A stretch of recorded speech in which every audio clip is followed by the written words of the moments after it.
I just enjoyed the song again. This is Tiffany's song. That was a hell of a video. Wow. All right. Good morning, everyone. Good morning. How's everybody doing?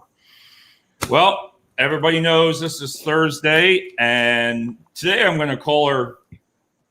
Let's call her. I'm going to say Mimi, Queen Mimi. How you like that? Wow, you like that? And I am going to turn the show over to her. This is her show, so welcome, Kirsten. Good morning, everyone. Welcome to the tardy to the party. Whoa. Trap with the Shark. This week's guest is a very, very dear friend, my blog FF, my sister, my sister from another mother, and Mr. The beautiful and lively Minnesota's best, Miss Tiffany Toussaint. Please introduce yourself, tell everyone what you do, and then we're going to jump into some questions. Fabulous. Thank you, KGZ. Appreciate it. Appreciate being here. As she mentioned, my name is Tiffany Toussaint, and I have been in human resources and talent acquisition for about 25 years, representing Minneapolis, St. Paul, born and raised here. And in addition to recruiting and blogging and resume stuff and career advice and podcasts and webinars and media interviews, I also have a teenage boy. He is a baller. He plays baseball. So I'm either at Target Field watching the Twins when we're able to do that, or at the baseball field watching him. And I enjoy beer. Yes. All right. Well, that one threw me off. Wow. Beer and heavy pours of Malbec. Yes. Okay. Yeah. There you go. All right. So Tiffany, you have been a recruiter for a number of years. You started very early, like me, as an adolescent. So you have So you have over. I was about 4. Yes, exactly. So you have those years of experience being a recruiter. But I think things have changed. I think all of us on the phone are what they like to call a dinosaur, an old school recruiter, just because of the way that or the time frame for when we started out. But, from your standpoint, what has changed? And you can throw in the double pandemic situation if you'd like. But even before that, I think that recruiting had changed. What are your thoughts on that? It absolutely has. So there are a couple of things. One, obviously current state where we've got, social and civil unrest. We have a global pandemic, which has significantly shifted how and where people are working. But prior to that, for anyone who's been around for, more than a handful of years, that technology has played a huge role in how everyone is doing their job and how candidates are going about searching for opportunities. So it's not, physically walking your resume into an office or mailing a resume to an employer with a 2-page cover letter. Right.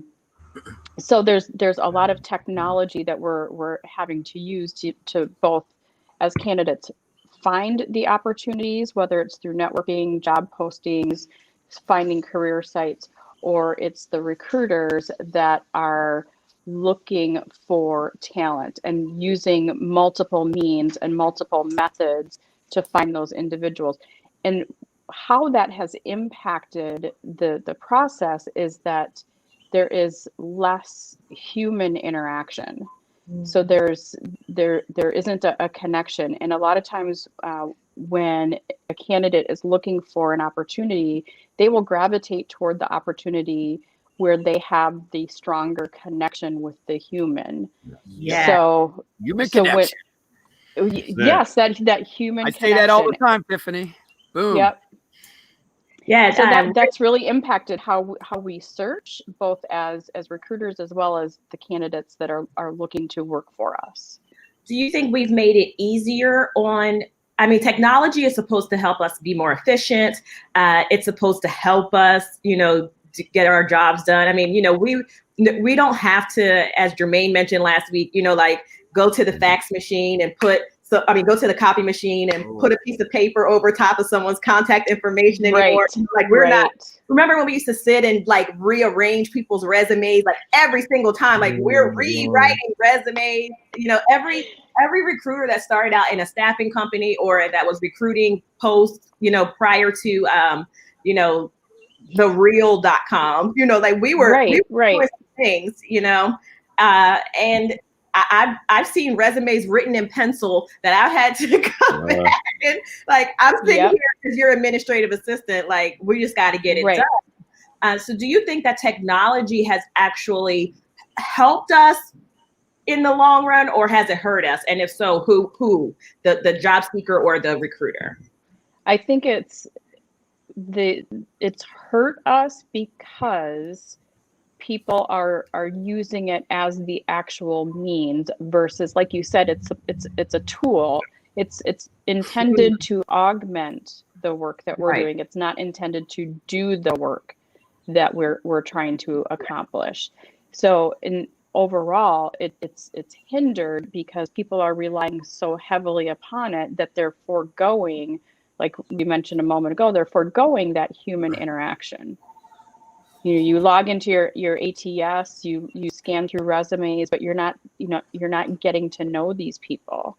Mm-hmm. And then people are getting lost in the system all across the board. And time again, as I'm interacting with candidates and individuals, and I'm talking with them throughout the process, and I finally get to the point where I have to tell them they're not the one, they're not getting the job, I get thanked because they're like, you actually took the time to have a conversation with me about why I didn't get this job. You didn't ghost me. You didn't send me the automated letter. You literally picked up the phone, called me and said, here's why you didn't get it. So I think overall, while the intent with the technology is to augment and improve how we're doing our work, I think too many people are relying so heavily upon it that it's not being used as it's intended. Yes, thank you. Genevieve from LinkedIn says, great point, Tiffany. I don't know if you could see that. Yeah, but thank you, Genevieve. So yeah, I struggle with this, going back and forth with new recruiters or, recruiters entering the landscape or, entering talent acquisition. And I always say that, just because you have an interest and a passion for talent acquisition doesn't mean that you have to be a recruiter. There are other jobs you can do. There's other ways that you can add value. Mm-hmm. And from my experience, we actually did recruiter training. Like we did when we onboarded a new recruiter, like there was like we had to shadow other, more senior recruiters. Like you had a buddy, and like we talk about this in other parts of our companies, when folks are going through orientation and they're on board, we're like, get a buddy, get this. And recruiters have been doing that, or they were doing that more so when we were coming up. And I think that that's missing because I think that the public image of what a recruiter actually does has been so sensationalized. Right. That folks just think it's like, hey, how you doing? Oh yeah, blah, blah. And it takes a lot more to be Richard Rosner. Like it takes a lot more to be the shark than to just have the, that personality. Right, like, that's a part of it, but that's just an expression of the work that you're doing. It's not the work. Right. So have you, in your experience, have you found that people that want to be recruiters are doing it for the right reasons, or, doing it to actually connect good people to good jobs? Yeah, I think there are people like us where, yes, that is actually what they, it's about putting the puzzle pieces together. An organization has a need, candidate has skills and abilities, and we truly desire putting those things together. Now, Right. on the other hand, the people coming up behind us, I think there are very likely some people that are motivated by those same things. It's what brings them or gives them energy. Right. But I think as you talk about the sensationalization of it, they're seeing, I can make a lot of money doing this, and it's a generalization. I'm not saying that's the entire motivation. But they see us having all of this fun, but again, we've been doing this for, I'm not going to say how many years, so we can do these things. We've earned our stripes, so to speak. Right. But I don't. It's very, very different now getting into recruiting than it was 20 plus years ago, because again, going back to the conversation about technology. So we carry our technology with us wherever we go. So people getting into recruiting now, they have different tools, and it's a different approach, but they're not getting that same on the job training, and here's what you need to do, here's what the process looks like, here's how you interact and connect with humans, that we got when we were coming up. I like that. Yeah. They get here's how to use the system. Exactly. Right. Yep. Yes, it's here's the system versus here's how to actually use the skills and do this job. Yeah. So what can we do? Like, what's your advice to first, let's start with, because I'm going to be self-centered. Let's start with a veteran recruiter. What's your advice to a veteran recruiter who is a little bit frustrated with the way that not only we're being portrayed, but the lack of high touch with their peers? What's your advice to them? One of the biggest things, I think, when there's a disconnect and a misunderstanding, it comes down to communication and just making sure that we're taking and making the time to connect and say, I want to understand. So if we're talking about whether it's peer-to-peer or it's, that experienced recruiter and HR professional with someone who's coming right out of school, sitting down with those individuals and saying, what is it that you want to be doing? And showing that you're invested and that you're dedicated to having that conversation and kind of mentoring them through it and saying, listen, I've been there. Like I say to my son, you're 14. Do you think I got to 40 plus years old by skipping 14 years of age? Nope. I've got some experience. So let me help you understand how I got to where I am. And let me help you understand, the things that I was able to do and overcome to achieve the level of success that I have. So sitting with our peers, having those conversations about, what are your struggles, and let me help you, overcome those struggles. Or what is it that you want to do? I want to be a recruiter, and I hear it a lot with college kids. Well, why? Well, because I like people. Okay. No. I was like, oh yeah, it's so cute. It's so cute. Bless your little heart, honey, because you're not gonna like people when you're done. No. We love everybody. But you have to connect with them and say, listen, I've been in your seat, and I want to help you get to the seat that I'm in, and here's how we can do that. But yeah, it really, the root of it is about, showing that you intentionally want to connect, and you truly and genuinely want to help, and listen to what they have to say. Because the component about technology, my kid probably knows more about technology than I do, even though I've been using it longer, but I didn't grow up on technology. So the people coming up behind us can teach us about, how they're using and interacting with one another using the technology, but we can teach them the human component of it. I love it. I love it. Oh, I got my questions when you're Go for it. Oh, No, Go for it. I was waiting. Master. Hey, you're KG. I don't mess around with KG, Oh, me, whatever, all that good stuff.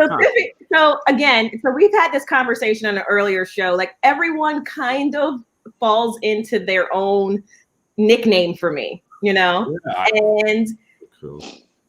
you know, Dave calls me Mimi because he misunderstood what recruiter problems meme was. So he thought that Mimi was my nickname. I can't. I can't. And Tiffany calls me Honey Pot. I heard that. I was like, okay. Oh, I heard that. See, the thing is with these nicknames, only Tiffany can call me that. Because if someone else calls me that, I'll probably be very upset. Dave, one time. Dave, say it one time. Say it. I'm going to forget that. No. So, Dave, ask your question too. Yeah, Tiffany, what I liked what you said about, and what I like about doing these shows too, is learning from last week's guest. And when you said about the human connection and the technology, basically. So I'm very into the technology. Let's just call that, and then the human reaction, let's call that grassroots. Yep. Social, let's just do this. Social media grassroots. So I believe, and I've said this before, you need both. Mm-hmm. You need those tools right now. You need to learn them. But then if you pair them up with kind of like that grassroots, you can really win, because that can get you that person. That can get you. Mm-hmm. Learn it, but you still, I like when you said you got to have that human, because I can't just let all the software run it. That would be great, wouldn't it? Right. Be 5 people. That's it. So I like that part, what you said. I also related very strongly with the training with a new recruiter. Mm-hmm. And I'm going to say this, and I'm a very honest person, is we would bring in recruiters, and our plan was great. Set them up for training. Well, they're going to do this for a day, this for a day. And then you know what would happen? Sit at that desk, go for it. Just start answering the phones. And I wish I would have taken that time to really put that person in and take that week. It would be well worth it in the long run, because you don't learn everything. No. Mix it up. And then the last point, I like how you say, like, your expectations, why you want to be a recruiter. Like you said, you like people. But I believe there should be some kind of, put them in a high volume situation for 8 hours, and let's have them watch. Right. Watch the people with the negative comments. And it can be in all industries, I've learned. I thought direct hires would be a little bit different. Swoop. I'll tell you what, KG, that has changed me, because I thought it would be different. On a smaller scale, it's just one person versus 300 negative comments. Right. So that was my point I wanted to bring across to you, that I've learned from you there, is the same thing. It all comes down to even the communication. Right. Everybody says it. Communication. But nobody does it.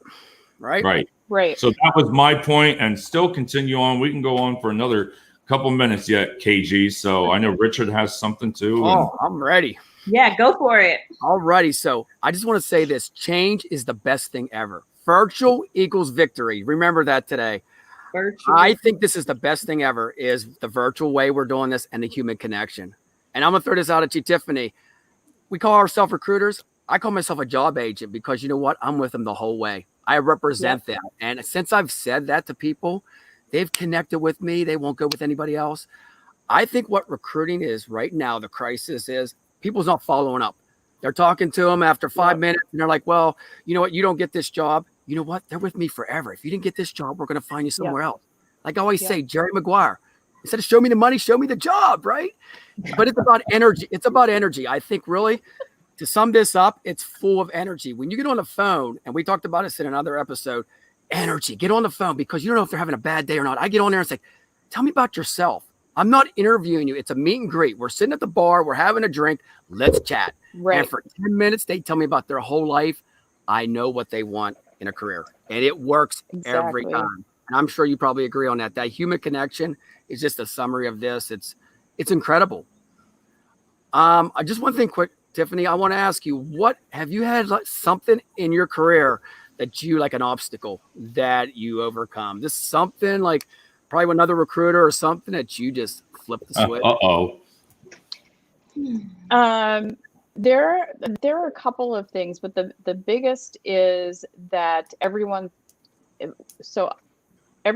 thinks they can recruit. And then on the flip side of that coin, I believe it's everyone's responsibility to, like, if you are a manager, if you are a team leader, you're a leader in an organization, you do have the responsibility, but that doesn't mean you're really good at it. So everyone looks at recruiters and they're like, oh, that's an easy job. I can do that. And one thing that someone in my career has said, and he still says it to this day, it's the hardest, easiest job you'll ever have. Okay, yeah, hardest, easiest. All right. It's the hardest, easiest job you'll ever have. I know. I'm thinking these words. That is. You probably agree on it. If you're a supervisor or a branch manager, you should be getting your hands. You should be recruiting too, right? Just not telling people stuff and go to your office and lock the door. You should be out there in the field with your recruiters. Yep, absolutely. Nobody does that. I've seen it. They just lock their door and say, you got to recruit. You need 50 people tomorrow to make my numbers look good. Right. What? But because people think it's so easy, we're always, or I shouldn't say always, that's an exaggeration, but we're very often the focal point when it comes to criticizing the process. If someone comes into the organization and it turns out to be a bad hire, that's recruiting's fault. Well, it's a partnership. We went through this whole process together and you made the decision to hire them. But it's that obstacle is the squeaky wheels, those managers that constantly nag us and tell us that we're not doing our jobs properly without having taken the time to understand what it is we're actually doing. Positive way. Yeah. So I've taken the time in my career to sit down with those individuals and say, what is it that you need in your business? And then let me tell you how we can partner together to support your business. So again, connecting it back to the teamwork, the communication, the human interaction. But that obstacle is oftentimes the hiring manager who thinks they know better because they're a leader in their business. And recruiting, again, the hardest, easiest thing you'll ever do. They think it's so easy without even understanding what it is we actually have going on behind the scenes, all of the work that leads up to your slate of 4 candidates. Totally agree. I'm like, this is my great therapy. I just was sitting there listening because the way you say it, it's the truth. I'm sorry. It's just the truth. I think it comes down to everybody on this call right now. It's negativity. We got to throw negativity out the door. As everybody knows me, I don't have any negative in my body. I love everything. It's about love and positive vibes, and I think we have to have that. If somebody didn't get the job, there's a reason why. Let's move on to the next one, right? Right. I think we have to instill that in our candidates too. And they're like, oh, I didn't get this job. You never had it in the first place. Let's move on, right? Oh. I love that. I mean, seriously, that's what we never had in the first place. Let's move on. Yeah, move on. Wow, if I said that, move on. Okay, what? You know what? When you tell them that, you know what they say? Let's do it together, right? Grab my hand. And let's roll. I'm gonna try that today. Oh, don't worry about it. You can get job. Oh God, Dave, you'll be calling me later. You probably will. Any closing thoughts, Tiffany? We're at the 24-minute mark. You're muted. Yeah.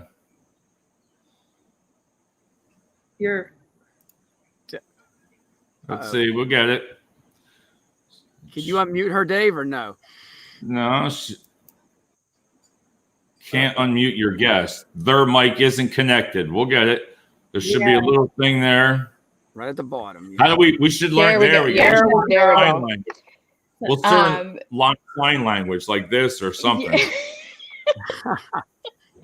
No, kind of putting a couple of thoughts together just on the conversation, make use of the technology, but don't let it overtake the job. Don't use it to do the job. Use it to augment and make sure you don't lose sight of that human interaction. Love it. Perfect. Thank you so much for getting up extra early to chat with three of the most high energy coffee fueled individuals.